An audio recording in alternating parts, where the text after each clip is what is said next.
नमस्कार साथियों, आप सभी का स्वागत है हमारे YouTube चैनल ज्ञान विद सुखदेव में। आज हम इस वीडियो के माध्यम से काव्य लक्षण, काव्य हेतु, काव्य प्रयोजन और शब्द शक्ति के बारे में बताऊंगा। ये वीडियो काफ़ी इम्पोर्टेंट है। इससे आप सबको डायरेक्ट एग्ज़ाम में प्रश्न देखने को मिलेंगे, तो आप सब वीडियो को अंत तक देखिए।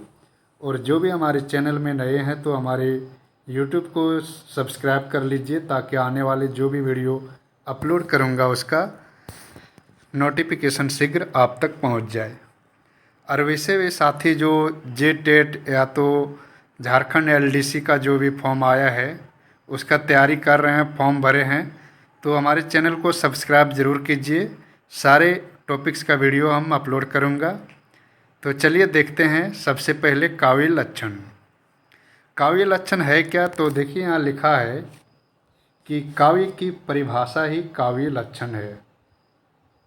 आगे लिखता है कि प्रथम काव्य लक्षण की परिभाषा भरत मुनि ने दी है, लेकिन वह दृश्य काव्य से संबंधित है। वास्तविक रूप से काव्य लक्षण की परिभाषा भामह ने दी।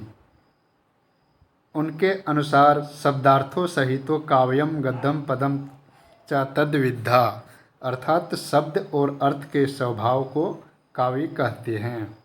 संस्कृत में काव्य लक्षण आचार्यों ने मुख्य रूप से 3 आधार बनाए हैं, जो निम्न है। शब्द और अर्थ के आधार पर, शब्द के आधार पर और रस और ध्वनि के आधार पर।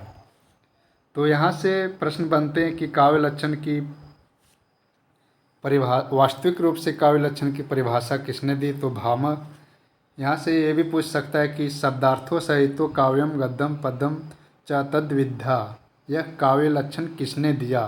तो इसका उत्तर भामह हो जाएगा।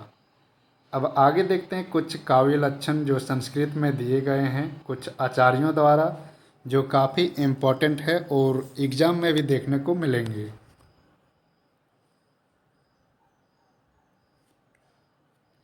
सबसे पहले जो शब्दार्थों सहितो काव्यम गद्यम पद्यम च तद्विद्या, ये भामह ने दिया है।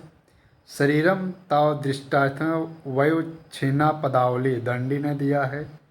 काव्य शब्दों अनुगुणन अलंकार संस्कृत्यो शब्दार्थियों वर्तते, ये वामन ने दिए हैं। ननु शब्दार्थो काव्यम रुद्रट, शब्दार्थ शरीरम ताव तकाव्यम आनंदवर्धन जी ने दिए हैं। अगला देखते हैं।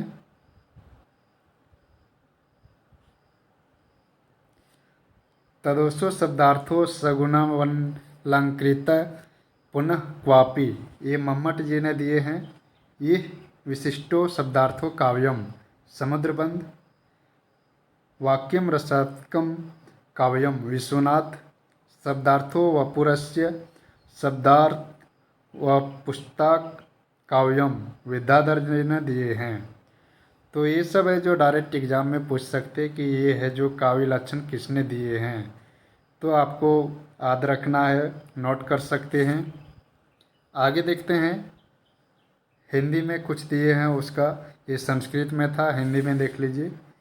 किसी पुस्तक को हम साहित्य या काव्य की उपाधि तभी दे सकते हैं जब जो कुछ उसमें लिखा गया है वह कला के उद्देश्यों की पूर्ति करता है। ये है जो बाबू श्याम सुंदर दास जी ने कहे हैं।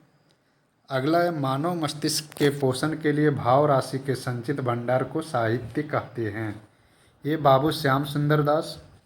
समष्टि रूप से साहित्य मानवता का दर्पण है, ये भी बाबू श्याम सुंदर दास जी ने कहे हैं।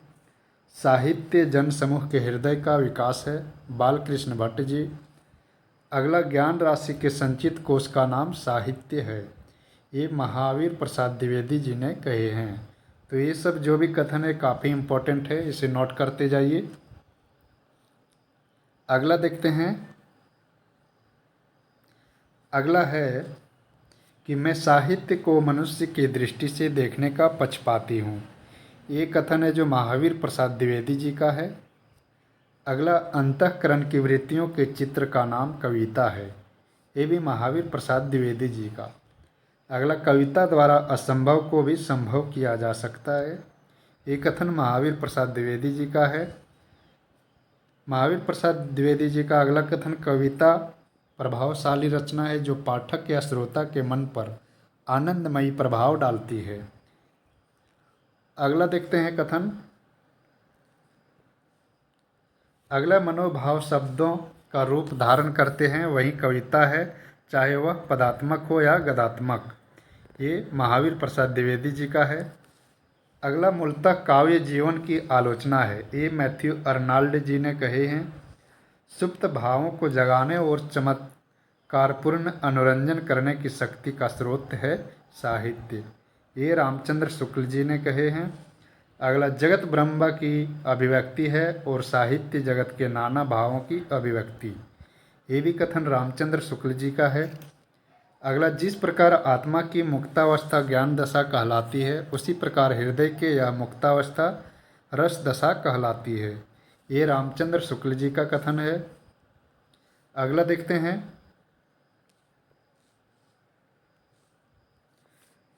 सत्वोद्रेक या हृदय की मुक्तावस्था के लिए किया हुआ शब्द विधान काव्य है, रामचंद्र शुक्ल जी का कथन है।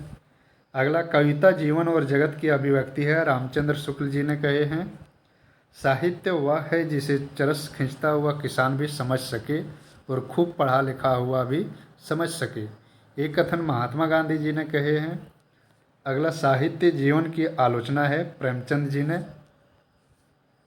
अगला कथन देखते हैं, काव्य आत्मा की संकल्पनात्मक अनुभूति है जिसका संबंध विश्लेषण या विज्ञान से नहीं है, जयशंकर प्रसाद जी का कथन है। अगला, कविता हमारे परिपूर्ण क्षणों की वाणी है, सुमित्रा नंदन पंत। कविता कवि विशेष की भावनाओं का चित्रण है और वह चित्रण इतना ठीक है कि उसके जैसे ही भावनाएं दूसरे के हृदय में आविर्भूत हो जाती है, ये महादेवी वर्मा जी का कथन है। अगला, कांटा चुभाकर उसकी पीड़ा की अनुभूति तो संसार कराता है, पर कवि बिना कांटा चुभाए उसकी पीड़ा की अनुभूति करा देता है, ये कथन महादेवी वर्मा जी का है। अगला देखते हैं कथन, काव्य की प्रेरणा अनुभूति से मिलती है, यह स्वतः एक अनुभूति तथ्य है, ये कथन है जो नंद दुलारे वाजपेयी जी का। अगला, रसात्मक शब्दार्थ काव्य है और उसकी छंदोमयी विशिष्ट विद्या आधुनिक अर्थ में कविता है, ये कथन डॉक्टर नागेंद्र जी का है। अगला, काव्य आत्माभिव्यक्ति है, डॉक्टर नागेंद्र जी ने कहे हैं। कविता सबसे पहले और अंत में शब्द है, ये अज्ञेय जी ने कहे हैं। अगला है जो देखेंगे काव्य हेतु, ये काव्य लक्षण था।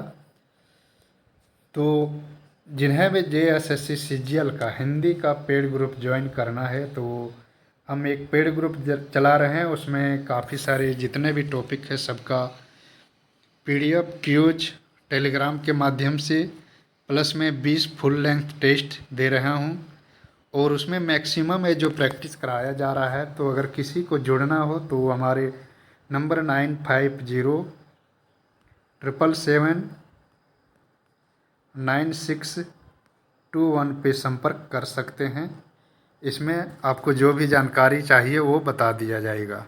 तो चलिए अगला देखते हैं, काव्य हेतु। सबसे पहले काव्य हेतु में हेतु का तात्पर्य है जो कारण से है। काव्य हेतु का अभिप्राय काव्य की रचना के लिए आवश्यक कारणों से है, अर्थात काव्य के सृजन के लिए किन तत्वों का होना जरूरी है। आगे लिखता है कि बाबू गुलाब राय के अनुसार हेतु का अभिप्राय उन साधनों से है जो कवि की काव्य रचना में सहायक होते हैं। काव्य हेतु पर सर्वप्रथम अग्नि पुराण में विचार किया गया है। आगे देखिए, संस्कृत काव्य शास्त्र में मुख्यतः 3 काव्य हेतुओं को माना गया है। वो पहला प्रतिभा, व्युत्पत्ति और अभ्यास। अब देखिए प्रस्तोता, आचार्य और काव्य हेतु, यानी कौन से आचार्य ने काव्य हेतु को कौन कौन से काव्य हेतु माना है। सबसे पहले भामा ने प्रतिभा को माना, दंडी प्रतिभा, शास्त्र ज्ञान, अभ्यास। रुद्रट कुंतक ने शक्ति, व्युत्पत्ति, अभ्यास को माना है। जयदेव ने मूल प्रतिभा, व्युत्पत्ति, अभ्यास, सहायक। मम्मट ने शक्ति, निपुणता, अभ्यास। और हेमचंद्र एवं जगन्नाथ ने केवल प्रतिभा को काव्य हेतु माना है। तो यहाँ से प्रश्न बनते हैं, इसीलिए आप सब इसे ध्यान से नोट कर सकते हैं।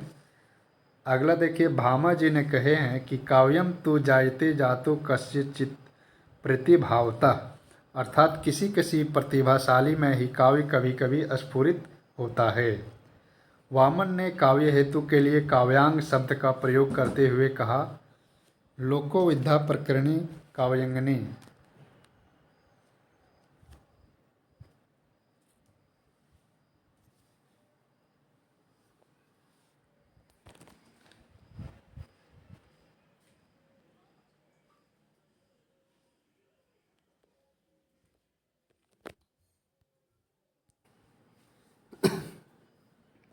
आगे देखते हैं, वामन ने काव्य हेतु के लिए काव्यांग शब्द का प्रयोग करते हुए कहा है, लोको विद्या प्रकरणस्य काव्यांगनी।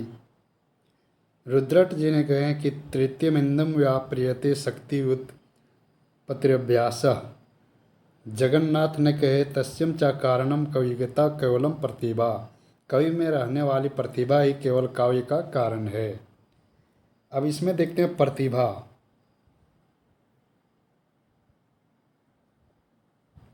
प्रतिभा के बारे में लिखा है कि सर्व प्रमुख काव्य हेतु है जिसे काव्यत्व का बीज माना गया है।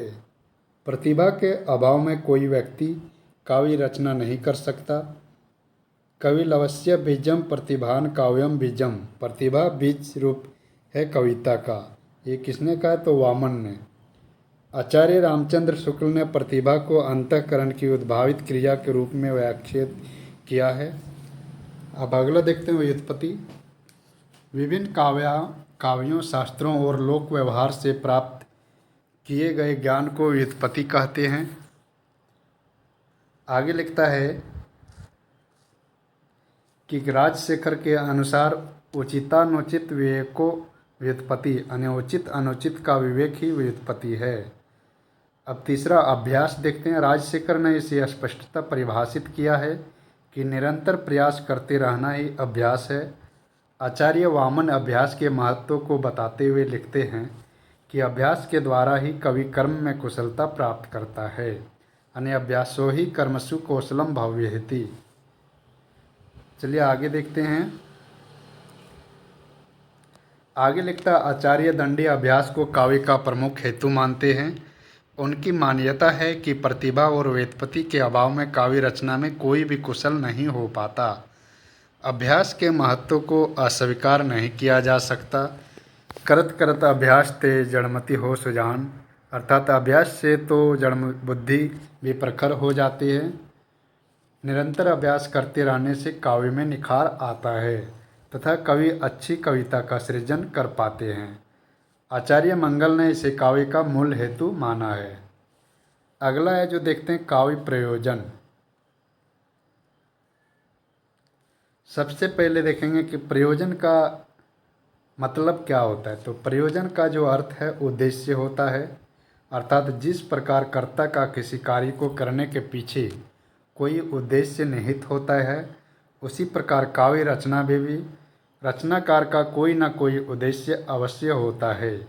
इसी उद्देश्य को काव्य का प्रयोजन कहते हैं।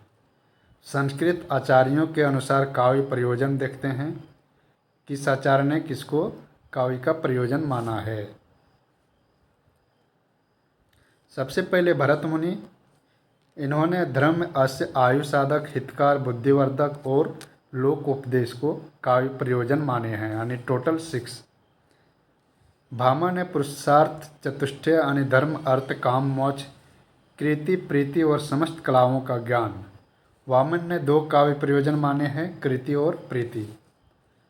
अगला देखते हैं रुद्रट ने भी 6 माने हैं काव्य प्रयोजन। वो कौन कौन सा है? पुरुषार्थ चतुष्टय, कृति, अनर्थ का शमन, विपत्ति निवारण, रोग मुक्ति और अभिमत वर की प्राप्ति। आनंदवर्धन ने 2 माने हैं, विनय मुखीकरण और प्रीति। कुंतक ने 3, पुरुषार्थ चतुष्टय, व्यवहार ज्ञान व प्रमाण। भोजराज ने कृति और प्रीति को माना। मम्मट ने अस्प्राप्ति, अर्थ प्राप्ति, व्यवहार ज्ञान, श्वेतर नाश, परमानंद की प्राप्ति। और कांता समिति उपदेश, यानी टोटल 6 काव्य प्रयोजन माने हैं। अब आगे देखते हैं हिंदी के कवियों के अनुसार काव्य प्रयोजन है क्या।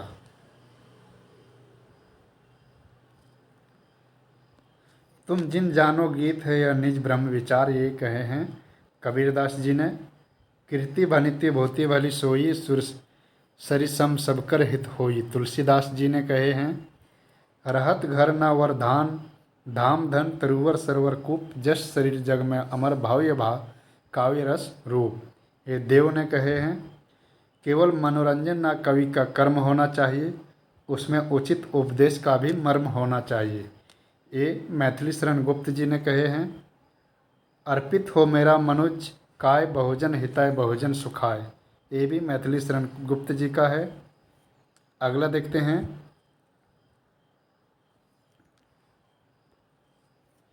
काव्य का अंतिम लक्ष्य जगत के मार्मिक पक्षों का प्रत्यक्षीकरण करके उनके साथ मनुष्य हृदय का सामंजस्य प्रतिस्थापन है, ये रामचंद्र शुक्ल जी ने कहे हैं।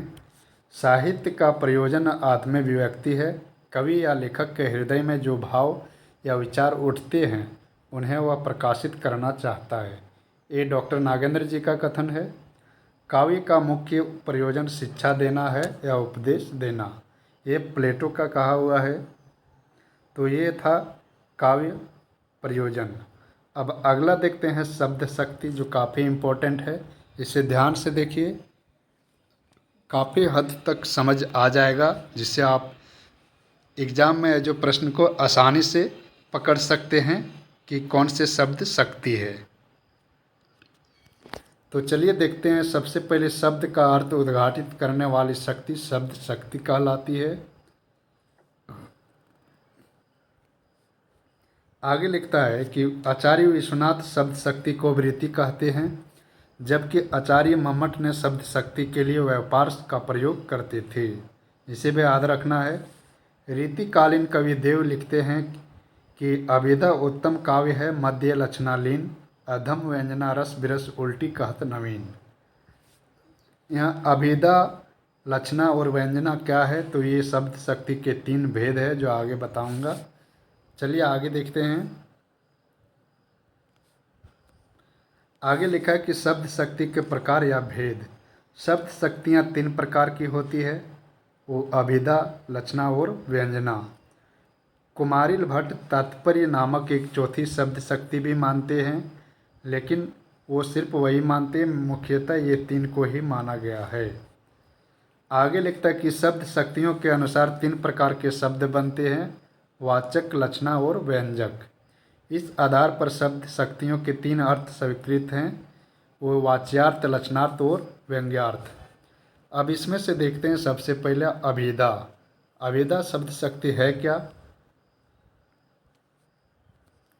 अभिधा यानी literal sense of a word, जहाँ स्मृति, बुद्धि, अनुभूति और शब्द कोशादि के आधार पर कहे हुए शब्द को कि सुनते ही सबसे प्रथम जिस अर्थ का बोध होता है उसे वाच्यार्थ कहते हैं। वाच्यार्थ को कहने वाला शब्द वाचक कहलाता है, और जिस शक्ति द्वारा यह अर्थ मालूम होता है उसे अभिधा कहते हैं।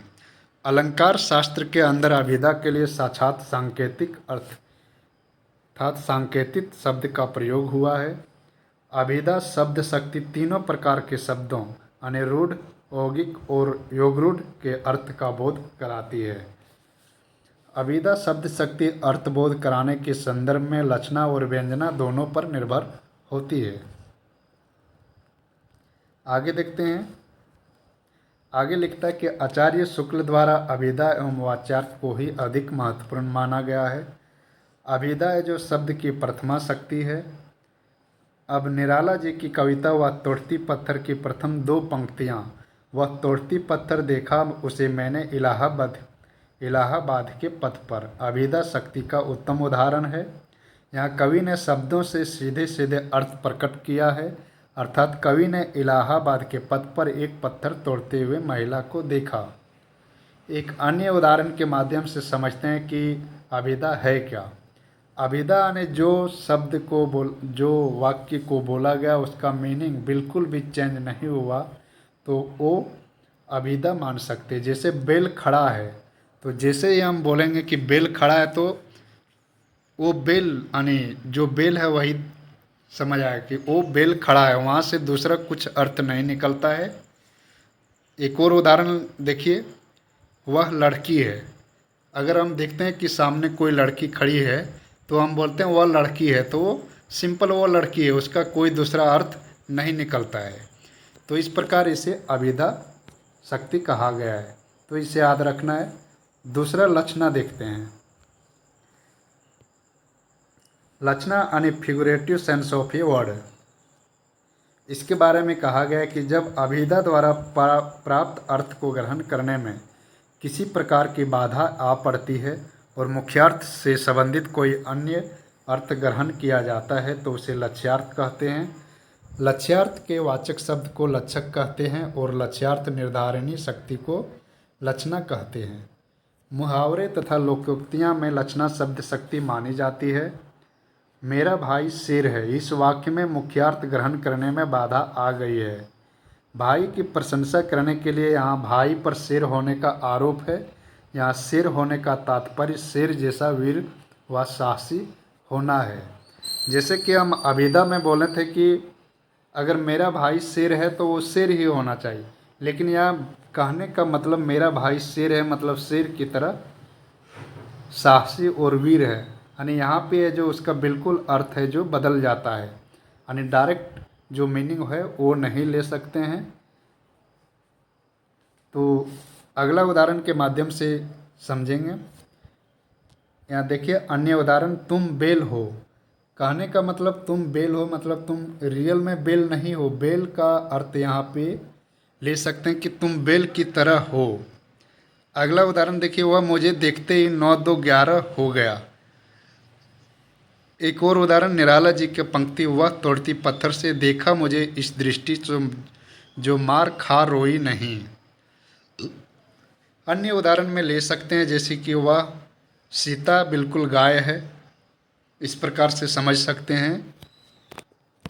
आगे देखते हैं, लक्षणा शब्द शक्ति के अर्थ ग्रहण के व्यापार में 3 विशेषताएं होती है। वो क्या क्या है? तो वो इस प्रकार है।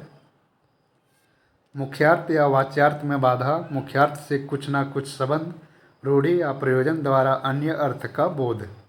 आचार्यों द्वारा लक्षणा के 6 भेद माने जाते हैं। इगोनी लक्षणा, लक्षण लक्षणा, शुद्धा लक्षणा, सारोपा लक्षणा, उपादान लक्षणा, साध्यवसना लक्षणा। आगे देखते हैं। आगे लिखा है कि लक्षणा के मुख्य 2 भेद हैं, रूढ़ा लक्षणा और प्रयोजनवती लक्षणा। रूढ़ा लक्षणा मतलब जहाँ मुख्यार्थ को ग्रहण करने में कवि या लोक परंपरा के कारण रुकावट पड़े, वहाँ रूढ़ा लक्षणा होती है। यथा फली सकल मनकामना लुटियो अगणित चैन। मनकामना कोई वृक्ष नहीं है यहाँ कि फले, और चैन कोई धन नहीं है कि लूटा जा सके, पर ऐसा कहने की एक रूढ़ी सी चली आ रही है। अतएव यहाँ फली का अर्थ पूर्ण हुई और लुटियो का अर्थ प्राप्त किया आदि करना होगा, इसलिए यहाँ रूढ़ा लक्षणा होगा। एक अन्य उदाहरण देखते हैं। आप तो एकदम राजा हरिश्चंद्र हैं का लक्ष्यार्थ है कि आप हरिश्चंद्र के समान सत्यवादी हैं। सत्यवादी व्यक्ति को राजा हरिश्चंद्र कहना रूढ़ी से चली आ रही है। तो यहाँ भी देख सकते हैं कि आप तो एकदम राजा हरिश्चंद्र हैं मतलब रियल में राजा हरिश्चंद्र नहीं है, लेकिन उसके गुण को बताने के लिए यहाँ इस वाक्य का, इस शब्द का प्रयोग किया गया है। तो सिंपल पहचान सकते हैं लक्षणा क्या है। दूसरा देखते हैं प्रयोजनवती लक्षणा। जहाँ किसी प्रयोजन के कारण शब्द के मुख्यार्थ में बाधा पड़ी, वहाँ प्रयोजनवती लक्षणा होती है। अतः मैंने राम रतन धन पायो, यहाँ